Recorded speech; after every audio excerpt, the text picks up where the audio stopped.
First, though, new legislation on the books tonight in New York State aiming to prevent possible hate crimes.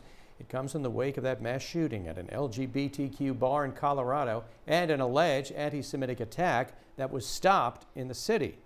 Joe Arena joining us now with more on this new bill. Joe. Yeah, Doug, and Governor Hochul signed two pieces of legislation today in support of hate crime prevention and education efforts. This comes just days after members of the LGBTQ community were targeted. But some say it wasn't enough. Domestic violent extremism is the greatest threat to Homeland Security because it eats away at who we are.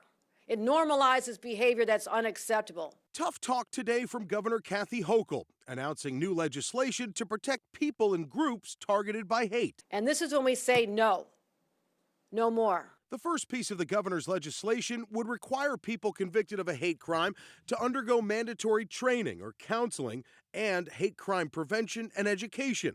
This is in addition to other penalties. But is that enough?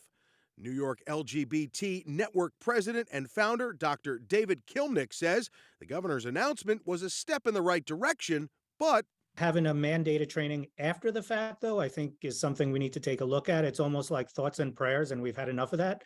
So we need a little bit more. We need a little bit more action. And with recent tragedies like the deadly shooting in Colorado Springs at an LGBTQ nightclub, and the one that could have happened, but it ended in the arrest of two in connection to online threats to attack a New York City synagogue, David says stronger laws need to be on the books. I would have been happier today if it was announced that hate crime laws are going to be strengthened, and that people who commit hate crimes are going to be kept behind bars and kept in jail a long time. And as for the governor's second piece of legislation, which would be to establish a statewide campaign for the inclusion and tolerance and understanding of diversity, well, that's something David says is vital, but can't work if things stay this divided. So we need to step up those efforts to be able to have the education, the appropriate age education, in talking about all different communities, in talking about all different families, in talking about all different races and all different people.